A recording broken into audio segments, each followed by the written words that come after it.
All right, hello and welcome to the video. My name is Wade Smith, and in this video, I'm going to present some classic arguments for the existence of God, as well as some observations that I've made over the years about both God, the existence of God, and rebuttal ahead of time of what I already know most atheists are going to try to say against what I'm about to say. All right. Uh, I'm not going to retell the entire cosmological argument or ontological arguments because you can look those up on the internet. But the atheist uh, response to those arguments is to try to claim that they're fallacious or something like that. And I'm like, which one of the lines of the ontological argument are you opposed to? Because I've simplified it to four lines. If you're opposed to line one, you're trying to redefine God. All right, the word God. If you're opposed to line two, you're basically saying that a fictional thing can be greater than a real thing, which is absurd. And then if you're opposed to lines three or four, you're opposed to the logical conclusion of lines one and two, which is also absurd.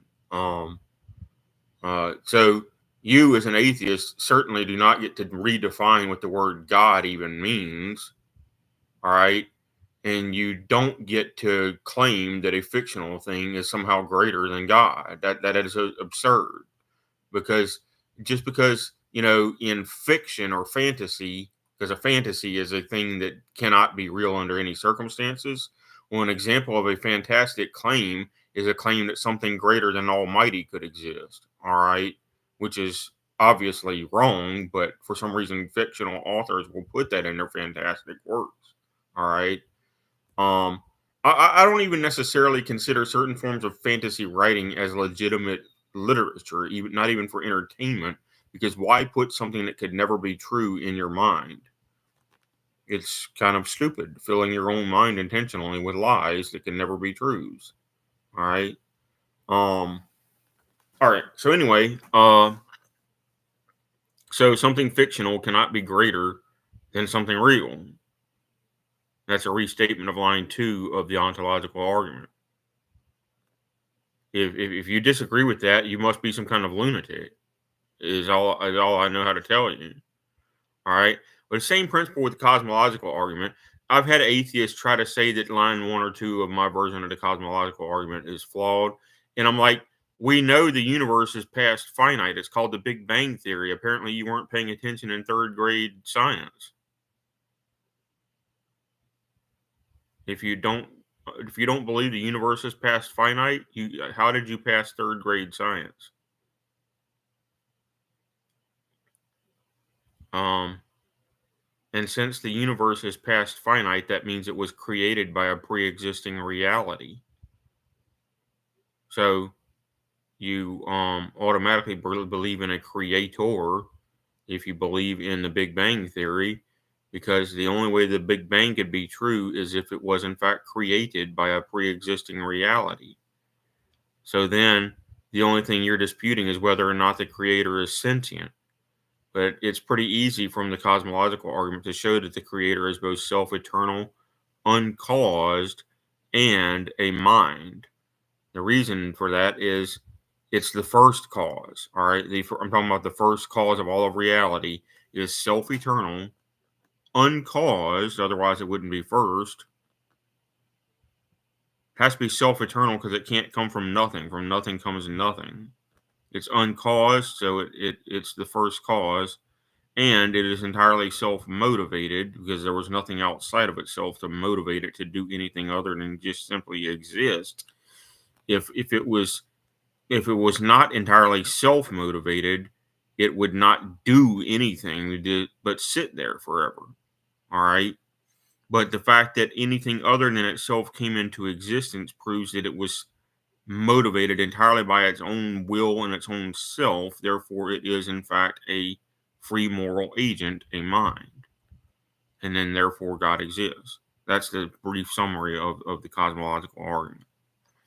So the atheist is going to try to claim, would say, well, where did God come from?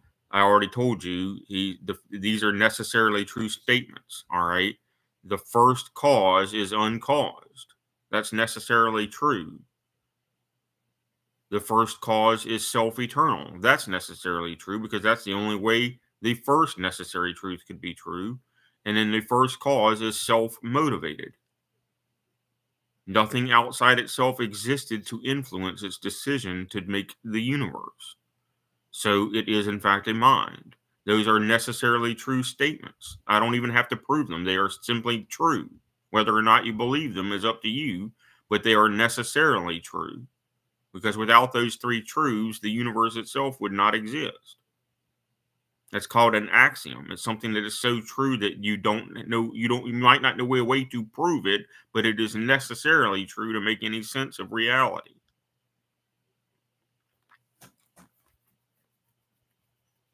Have I claimed to see God face to face? No. Have I seen personal testimony evidence of God? Definitely, on several occasions. On 2 occasions, I've actually seen angels speak to me and tell me the events of the next day. One of them telling me that my sister's cancer was cured, and the next day my family used the exact same words to tell me that my sister's cancer was cured. That's personal testimony. That's eyewitness evidence.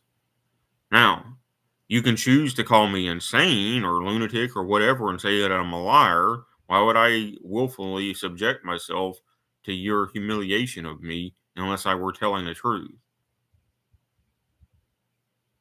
Because I know how atheists are. The first thing anyone's going to say when they get to this point in the video is claim that I'm a lunatic.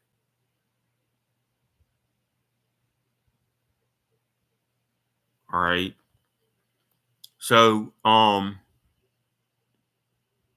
the Big Bang absolutely happened. You know, there is so much evidence of the Big Bang that you have to be non-scientific to deny it anymore. And the fact that the Big Bang happened proves that the universe was created by a pre-existing reality and in fact created by a pre-existing intelligence. The leading expert on the universe and quantum theory is Dr. Michio Kaku, and especially on string theory. And he said, and I quote, "The multiverse described by string theory is so perfect that the only way it could come into being is if it were in fact created by a pre-existing intelligence." End quote. That was a quote he made in 2018 on both Facebook and in one of his books. So it's not just me saying that. It's probably the most intelligent man who's ever lived saying that. All right. So if you deny the existence of God, you are in fact denying all real science, to be honest with you.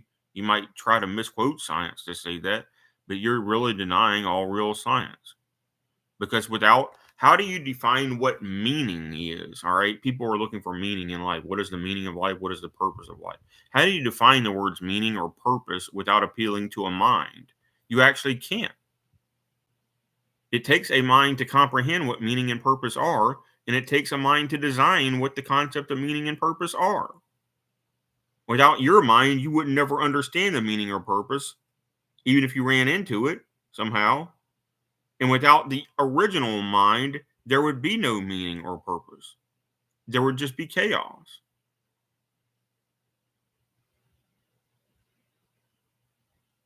There wouldn't be anything at all, to be honest with you, but you know, you probably don't understand that either.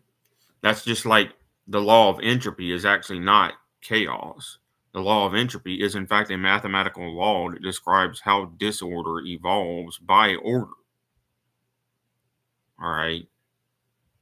And if you pass chemistry 2, advanced chemistry 2 in college, you actually learn the formula to predict what the change in entropy is going to be and the change in enthalpy, 2 different words, from any chemical or nuclear reaction that takes place in the universe. So it is a law that is described by logic and mathematics. Entropy is. It's not chaos or disorder. It's actually just another form of order. But let me explain the entropy argument and why the universe can't be a giant time loop. if the universe were a giant time loop and everything was just going around in a circle forever, entropy would not be exactly the same every time the loop started over. There would be more and more entropy building up in the universe until eventually the universe would reach a state of infinite entropy, and then no more work could be done ever again, not even in a time loop. All right. But we know that's not the case because of the Hubble constant and the expansion of the universe, that the universe is not a time loop. And, we got half of all physicists claiming that the universe is cyclical or a time loop now. And they're numbskulls. Not only is it continuing to expand, it is expanding faster and faster every instant than it expanded the previous instant. So it's not slowing down, it's actually accelerating in one direction, outward from the origin. And what is the origin? The origin is the first cause, namely God. All right. That's the end of the discussion. The end of my opening argument, anyway, is that, atheists can't define what the word meaning or purpose is without appealing to a mind to interpret what meaning and purpose is. And in fact, you can't define meaning and purpose without appealing to a mind to create the meaning and purpose in the first place.